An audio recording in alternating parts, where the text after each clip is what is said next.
Hello दोस्तों, the scary hint YouTube channel पर आप सभी का स्वागत है।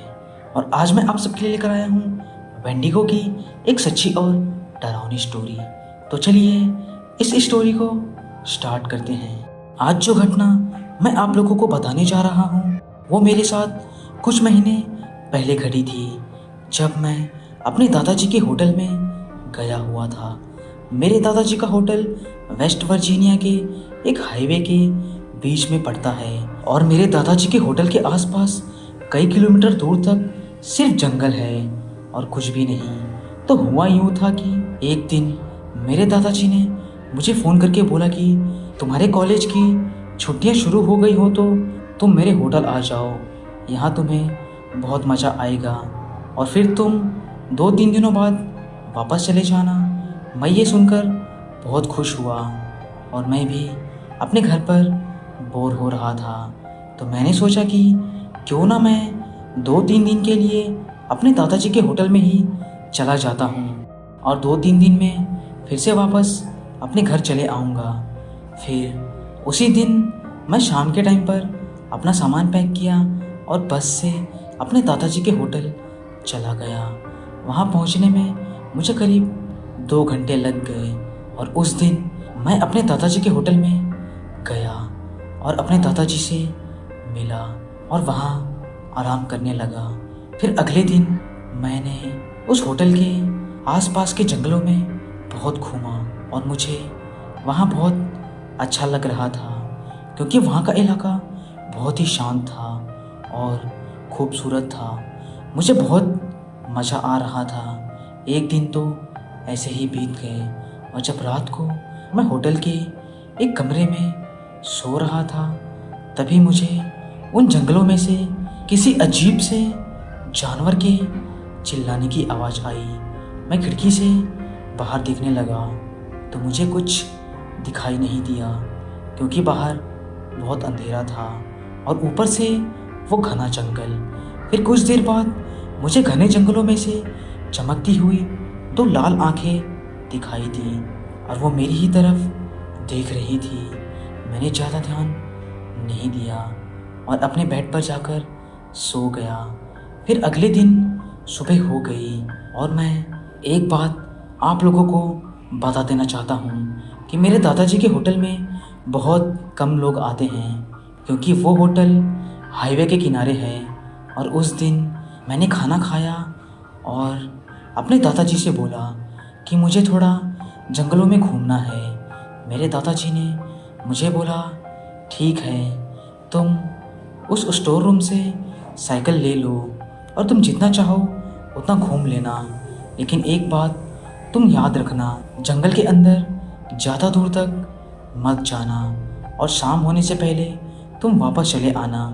मैंने बोला, ठीक है, मैं वापस आ जाऊंगा। फिर मैंने कुछ पानी की बोतल ली और कुछ खाना लिया और एक बैग में उन सभी को भरकर और साइकिल लेकर मैं निकल पड़ा जंगल को अंदर तक एक्सप्लोर करने के लिए। और मुझे बहुत ही अच्छा लग रहा था। मैं 2-3 घंटों तक लगातार जंगल को एक्सप्लोर करता रहा और जंगल का नज़ारा बहुत ही खूबसूरत था। मैं जंगलों के काफ़ी अंदर तक आ चुका था। फिर मैं एक जगह रुका और खाना खाया और कुछ देर तक आराम किया और कुछ देर बाद मैं रास्ता भटक गया। अब मुझे चिंता होने लगी थी कि अब मैं वापस कैसे जाऊंगा। फिर मैंने थोड़ा सोचा कि अब मैं उसी दिशा में आगे बढ़ूंगा जहां से मैं आया हूं। मैंने अपनी साइकिल उठाई और मैं उस तरफ जाने लगा, लेकिन मैं गलत था। मैं और रास्ता भटकते ही जा रहा था। मैं अपने दादाजी के होटल की ओर बल्कि उसकी उल्टी दिशा में जा रहा था।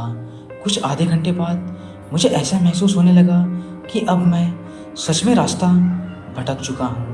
अब मुझे डर लगने लगा था कि ना जाने कब मैं बाहर निकल पाऊँगा और मुझे कैसे भी करके उस हाईवे तक पहुँचना था। अगर एक बार मैं उस हाईवे तक पहुँच जाता तो उसके बाद मैं अपने दादाजी के होटल तक आराम से चला जाता। मैंने अपने सेलफोन में कैंपस में देखा और दिशा का अंदाज़ा लगाया और हाईवे की तरफ निकल पड़ा। अब मुझे पता था कि मुझे किस तरफ जाना है। मैंने कुछ 1 घंटे तक लगातार साइकिल चलाया और उसके बाद मैं थक गया। तब तक शाम हो चुकी थी और हल्का हल्का अंधेरा होने लगा था। मैंने अपना सेलफोन निकाला कि मैं अपने दादाजी को फ़ोन लगा सकूं, लेकिन मेरे सेलफोन में नेटवर्क नहीं था। अब मैं अपने दादाजी को फ़ोन नहीं लगा पा रहा था। फिर मैंने सोचा कि 5 मिनट आराम करने के बाद लगातार साइकिल चलाऊंगा और हाईवे तक पहुंच जाऊंगा। मैं जैसे ही आराम करने लगा तभी मुझे किसी अजीब से जानवर की आवाज़ें आने लगी और वो आवाज़ें मेरे चारों तरफ से आ रही थी। अब मुझे डर लगने लगा था। मुझे लगने लगा था कि कहीं कोई जंगली जानवर मेरे सामने ना आ जाए। अगर आ गया तो मैं उसका सामना कैसे करूँगा। और मैं आराम करना छोड़ अपनी साइकिल उठाया और निकल पड़ा। मैं कुछ 15 मिनट तक साइकिल चलाया तो मुझे ऐसा महसूस होने लगा कि कोई मेरे पीछे आ रहा है। मैं एक बार पलट के देखा, फिर मैंने जो देखा उसे देख मेरे तो रोंगटे खड़े हो गए। मैं इतना डर गया था कि मुझे समझ नहीं आ रहा था कि अब मैं क्या करूं। मैंने देखा कि मेरे पीछे एक अजीब सा जानवर जो कि अपने दोनों पैरों पर दौड़े हुए आ रहा था और वो आधा जानवर और आधा इंसान जैसा लग रहा था और उसके शरीर पर कोई भी बाल नहीं था और उसकी आंखों की जगह 2 काले गड्ढे थे और उसका सिर किसी हिरन के जैसा लग रहा था। मैंने अपनी पूरी ताकत लगा दी और मैं लगातार साइकिल चलाया। करीब 20 मिनट तक साइकिल चलाने के बाद मैं हाईवे तक पहुंच गया और उसके बाद मेरी जान में जान आई। उसके बाद मैं अपने दादाजी के होटल की ओर जाने लगा, लेकिन वो शैतान अभी भी मेरा पीछा नहीं छोड़ा था। वो जंगलों में से मेरे साथ साथ आ रहा था।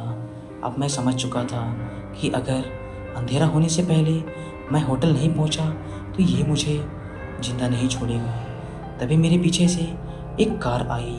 उसके बाद वो शैतान मुझे दिखाई नहीं दिया, लेकिन उस कार के चले जाने के बाद वो शैतान न जाने कहाँ से वापस आ गया। अब मैं एक पल भी देर नहीं करना चाहता था। मैंने अपनी पूरी ताकत लगा दी और जितना मुझसे हो सका उतना तेज साइकिल चलाया। आखिरकार मैं अपने दादाजी के होटल पहुंच गया और सीधा अपने दादाजी के पास गया। उन्होंने मुझे बहुत चिल्लाया कि तुम मेरी बात क्यों नहीं मानते। फिर मैंने सारी बात अपने दादाजी को बताई। तब उन्होंने मुझे बताया कि इस जंगलों में एक वेंडिगो शैतान घूमता है और वो लोगों का शिकार करता है और जो तुम्हारा पीछा कर रहा था वो वही वेंडिगो शैतान था और तुम कल वापस अपने घर चले जाना क्योंकि वो तुम्हारी गंध ले चुका है। अब वो तुम्हारा पीछा इतनी आसानी से नहीं छोड़ेगा। और आज भी जब मैं उस वेंडिगो शैतान के बारे में सोचता हूँ तो मेरे रोंगटे खड़े हो जाते हैं कि अगर मैं हाईवे तक नहीं पहुँच पाया होता तो आज मैं जिंदा नहीं होता। तो दोस्तों, आपको ये स्टोरी कैसी लगी आप हमें कमेंट करके ज़रूर बताएं। अगर आपको ये वीडियो पसंद आई तो हमारे चैनल को सब्सक्राइब करना ना भूलें।